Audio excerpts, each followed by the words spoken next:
Hi everyone, అందరూ ఎలా ఉన్నారు? అందరూ బాగున్నారని అనుకుంటున్నాను, బాగుండాలని కోరుకుంటున్నాను. అందులో నేను కూడా ఉండాలని మనస్ఫూర్తిగా కోరుకుంటున్నాను. ఫస్ట్ ఆఫ్ ఆల్ అందరికి ఆశ్వయుజ మాస దేవి నవరాత్రులు శుభాకాంక్షలు. ఎంతమంది దసరా నవరాత్రులు జరుపుకుంటున్నారు అనేది కామెంట్ చేయండి. ఈ రోజు వీడియో వచ్చేసి మా ఊర్లో దసరా నవరాత్రులు చాలా బాగా గ్రాండ్ గా సెలబ్రేట్ చేస్తున్నారు. నగరేశ్వర టెంపుల్ మాకు నియర్ ఉంటుంది రాయచూర్లో. టెంపుల్ లో అయితే మా అమ్మాయి వాళ్ళ ఫ్రెండ్స్ అయితే డాన్స్ పర్ఫార్మెన్స్ ఇచ్చారు. మీరైతే డాన్స్ పర్ఫార్మెన్స్ చూస్తూ ఉండండి. నేను దేవి నవరాత్రులు భారతదేశంలో అతి పెద్ద పండుగ దసరా అనేది. ఈ నవరాత్రులు ఏ ఊర్లలో ఏ విధంగా జరుపుకుంటారనేది పూర్తిగా సుత్తి లేకుండా మీకు బోర్ కొట్టించకుండా పటాఫట్ చెప్పేస్తాను. ఎక్కడ స్కిప్ చేయకుండా చూడండి. మీకు తెలియని విషయాన్ని చెప్పడానికి ట్రై చేస్తాను. మీకు తెలిస్తే ఇంకా 10 మందికి చెప్పడంలో తప్పేమీ లేదు. కాబట్టి ఎవరైనా వీడియో కొత్తగా చూస్తున్నట్లయితే లైక్ ఇవ్వండి, షేర్ చేయండి. మీకు నచ్చిన పాయింట్స్ అనేది కామెంట్ రూపంలో షేర్ చేయండి. వీడియో కంప్లీట్ గా చూసి కామెంట్ చేసిన వాళ్ళకి గివ్ అవే అయితే కంపల్సరీ ఉంటుంది. ఫుల్ మానిటైజేషన్ కంప్లీట్ అయిన తర్వాత ఇస్తానని చెప్పాను కదా ఫ్రెండ్స్. ఇప్పుడైతే డాన్స్ పర్ఫార్మెన్స్ సాంగ్ అయితే ఉంచలేదు, ఎందుకంటే సాంగ్ ఉంచి నేను అప్లోడ్ చేస్తే కనుక కాపీరైట్స్ వచ్చేస్తాయి. కాబట్టి దేవి నవరాత్రుల విశిష్టత, దసరా విశిష్టత, మన భారతదేశంలో, దక్షిణ భారతదేశంలో, ఉత్తర భారతదేశంలో ఏ విధంగా పండుగను జరుపుకుంటారనేది అయితే చిన్నగా చెప్పేస్తాను. అలాగే తెలంగాణ సైడ్ అయితే బతుకమ్మ చాలా గ్రాండ్ గా జరుపుకుంటారు దసరా అప్పుడు. మా కర్ణాటక సైడ్ అయితే జమ్మి చెట్టుకి పూజ చేయడం, అమ్మవారిని కూర్చోబెట్టి పూజ చేయడం ఈ విధంగా జరుపుతారు. ఒక్కొక్క ప్రాంతంలో ఒక్కొక్క ఆనవాయితీ అనేది ఉంటుంది. అలాగే పశ్చిమ బెంగాల్ సైడ్ అయితే 10 తలల రావణుడిని బాణంతో రాముడు కాలుస్తున్నట్లు మనకైతే చూస్తుంటారు, రామ్లల్ల విగ్రహాలతోనైతే. ఈ విధంగా ఒక్కొక్క ప్రాంతంలో ఒక్కొక్క ప్రదేశంలో దసరా నవరాత్రులు అనేది చాలా గ్రాండ్ గా జరుపుకుంటారు. తిరుపతిలోనైతే ఈ 9 రోజులు వెంకటేశ్వర స్వామికి బ్రహ్మోత్సవాలు అనేది చాలా బాగా జరుపుతారు. మా ఊరి టెంపుల్ విషయానికి వస్తే రుక్మిణి సమేత పాండురంగ స్వామి, లక్ష్మీ సమేత వెంకటేశ్వర స్వామి, అలాగే వాసవి కన్యక పరమేశ్వరి, పార్వతీదేవి, పరమశివుడు, ఈ 5 విగ్రహాలు అయితే ఇక్కడ ఉన్నాయి.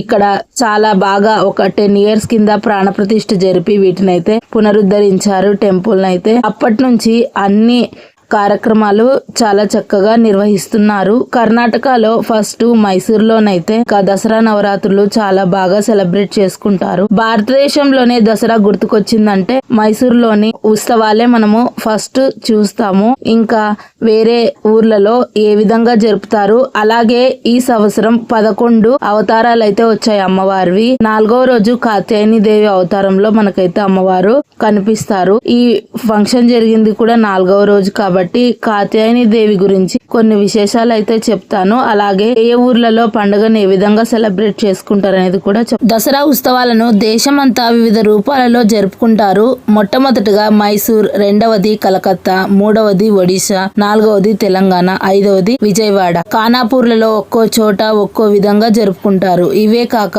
ఊరికి ఒక ప్రత్యేక ఉత్సవాలు జరుపుకుంటారు. ఖానాపూర్, ఒంగోలులో కలారాల రూపంలో అమ్మవారిని ఆరాధించి చివరి రోజున ఉత్సవంగా అమ్మవారు వెళ్లి రాక్షస సంహారం చేసే ఘట్టాన్ని ప్రదర్శిస్తారు. ఇంకా మా కర్ణాటక ప్రజలకు గుర్తుకొచ్చేది మైసూర్లో జరిగే దసరా ఉత్సవాలు. మైసూర్ మహారాజు పాలన కాలం నుండి వైభవంగా దసరా ఉత్సవాలను జరపడం ఆనవాయితీ. మహారాజు వారి కులదైవమైన చాముండేశ్వరి దేవిని ఆరాధించి ఏనుగులపై ఊరేగింపుగా రావడం అలవాటు. ఆ సమయంలో విధులలో కోలాహలంగా చేసే అనేక కళా ప్రదర్శనలు చూడడానికి దేశం నలుమూలల నుండి ప్రజలు వస్తుంటారు. ఆ సమయంలో రాజభవనం ప్రత్యేకంగా అలంకరించబడుతుంది. ఫ్లోటింగ్ కారు ఉత్సవాలు ప్రాధాన్యత సంతరించుకున్నవే. ఏనుగుల అలంకారాలు ప్రత్యేకత. రాజుగారి ఆయుధ పూజ వైభవంగా జరుపుతారు. కలకత్తా విషయానికి వస్తే దసరాను దుర్గా పూజ పర్వదినంగా బెంగాలీలు జరుపుకుంటారు. సప్తమి, అష్టమి, నవమి తిథులలో దుర్గామాతకు పూజ చేసి 9 రోజులు కాళీమాతను పూజిస్తారు. ఆ రోజు కాళీమాతను లక్షలాది మంది దర్శించడం విశేషం. 9 రోజులు రాష్ట్రమంతా హరికథలు, పురాణ శ్రవణం లాంటి కార్యక్రమాలు నిర్వహిస్తారు. చివరి రోజున దుర్గామాతను హుగ్లీ నదిలో నిమజ్జనం చేస్తారు. ఆ రోజున నదీ తీరంలో కుమారి పూజలు చేయడం బెంగాలీల ప్రత్యేకత. ఒడిషా విషయానికొస్తే ఒడిషా పౌరులు దసరా సమయంలో దుర్గామాతను ఆరాధిస్తారు. కటక్ కళాకారులు రూపొందించిన దుర్గామాత విగ్రహాలను వీధి వీధిలో ప్రతిష్ఠిస్తారు. స్త్రీలు మానికలో వడ్లు నింపి లక్ష్మీదేవిగా భావించి పూజలు నిర్వహిస్తారు. మార్గశిర మాసంలో కూడా ఈ చిహ్నంతో వారు లక్ష్మీదేవిని ఆరాధించడం సాంప్రదాయం. దీనికి వారు మనబాన అంటారు. ఒడిషా ప్రజలు విజయదశమి నాడు విజయదుర్గను ఆరాధిస్తే అన్నిటా విజయం సిద్ధిస్తుందని ప్రజలు ప్రగాఢ నమ్మకం. చివరి రోజున 15 అడుగుల రావణ విగ్రహాన్ని బాణసంచాతో తయారు చేసి మైదానంలో కాలుస్తారు. ఈ రావణ కాష్టం చూడడానికి ప్రజలు తండోపతండాలుగా వస్తారు. తెలంగాణ ప్రజలు దసరా సమయంలో బతుకమ్మ ఉత్సవాలు చేస్తారు. బతుకమ్మ పండుగ తెలంగాణ రాష్ట్రంలో ఆశ్వయుజ మాస శుద్ధ పాడ్యం నుండి 9 రోజుల పాటు జరుగుతుంది. ఈ బతుకమ్మ గౌరీ పండుగ లేదా సద్దుల పండుగ దసరాకి 2 రోజుల ముందు వస్తుంది. నవరాత్రి మొదటి రోజున బతుకమ్మను పూలతో అలంకరించి 9 రోజులు ఒక చోట స్త్రీలంతా చేరి ఆటపాటలాడి ఆనందిస్తారు. చివరి రోజున బతుకమ్మను నిమజ్జనం చేసిన తర్వాత పండుగను చేసుకుంటారు. ఇది తెలంగాణకు మాత్రమే ప్రత్యేకమైన పండుగ. ఈ రోజుల్లో ఆడపడుచులందరూ అత్తారింటి నుంచి కన్నవారింటికి చేరుకుంటారు. ఈ వారం రోజులలో వీరు రోజు చిన్న బతుకమ్మలు చేసి ప్రతి సాయంత్రం దాని చుట్టూ తిరుగుతూ ఆడతారు. ఆ తర్వాత దగ్గరలో ఉన్న జలాలలో నిమజ్జనం చేస్తారు.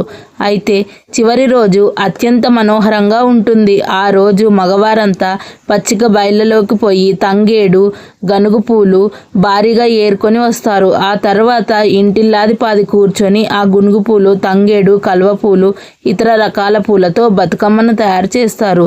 ఇందులో గునుగు, తంగేడు పూలు ముఖ్య భూమికను పోషిస్తాయి. ఈ పూలని జాగ్రత్తగా ఒక రాగి పళ్ళెంలో తాంబూలంలో వలయాకారంలో రంగులు మార్చుకుంటూ పేరుస్తారు. ముందుగా తంగేడాకులు పూలు పళ్ళెంలో లేదా తాంబూలంలో పేర్చిన తర్వాత ఆపై తంగేడు పూలతో కట్టలుగా కట్టి కట్టలను చివరలు కోసి రంగులతో అద్దిన వాటిని పేర్చుతారు. మధ్య మధ్యలో ఇతర రకాల పూలను ఉపయోగిస్తారు. పేర్చడం అయ్యాక పైన పసుపుతో చేసిన గౌరీమాతను పెట్టి చుట్టూ దీపాలతో అలంకరిస్తారు. దీనిని గృహంలో దైవస్థానంలో అమర్చి పూజిస్తారు. ఇలా తయారు చేసిన బతుకమ్మల చుట్టూ తిరుగుతూ పాటలతో గౌరీదేవిని కీర్తిస్తూ ఆటలాడుతారు. ఆడవారు వారిని ఉన్న అన్ని రకాల ఆభరణాలను ధరించి కొత్త బట్టలు కట్టుకుంటారు. ఇలా చాలాసేపు ఆడాక మగవారు వాటిని చెరువులో నిమజ్జనం చేస్తారు. ఆపై ఆ పళ్ళెంలో తెచ్చిన నీటితో ఆడవారు వాయనమమ్మ వాయనం అంటూ వాయనాలు ఇచ్చిపుచ్చుకుంటారు. ఇంటి నుండి తీసుకువచ్చిన పెరుగన్నం, సద్దుపిండి, మొక్కజొన్నలు లేదా వేరుశనగలు లేదా పెసర విత్తనాలతో దోరగా వేయించి వాటిని పిండి చేసి వాటిలో చక్కెర కలిపి బెల్లం, నెయ్యి కలిపి తయారు చేసేదాన్ని సద్దుపిండి అని పిలుచుకుంటారు. దీనిని వాయనంగా ఇచ్చిపుచ్చుకుంటారు. ఇంకా ఆంధ్రప్రదేశ్లోని విజయవాడలో అయితే కనకదుర్గమ్మని ఒక్కొక్క రోజు ఒక్కొక్క అవతారంలో అలంకరించి పూజలు ఘనంగా జరుపుతారు. పైడితల్లి ఉత్సవం, సిరిమానోత్సవం ఘనంగా జరుపుతారు. ఇంకా కర్ణాటకలో అయితే భవానీమాత ఊరేగింపు అంగరంగ వైభవంగా జరుపుతారు. ఓకే ఫ్రెండ్స్, ఇది ఇవాల్టి వీడియో. నెక్స్ట్ నవరాత్రుల్లో మా ఇంటి దగ్గర నియర్ ఉన్న టెంపుల్కి అయితే వెళ్ళాము. ఆ వ్లాగ్తో మళ్ళీ వస్తాను. ఈ వ్లాగ్లో మీకు ఏ పాయింట్ నచ్చింది అనేది కామెంట్ చేయండి. వీడియో కంప్లీట్గా చూసినందుకు thank you for the watching. Have a nice day. మరో మంచి వీడియోతో మళ్ళీ కలుద్దాం. బాయ్ ఫ్రెండ్స్ అందరికీ. కొత్తగా వీడియో చూస్తున్న వాళ్ళు మా అమ్మాయి ఫ్రెండ్స్ చేసిన డ్యాన్స్ కనుక నచ్చినట్లయితే ఛానల్ సబ్స్క్రైబ్ చేసుకొని సపోర్ట్ చేయండి.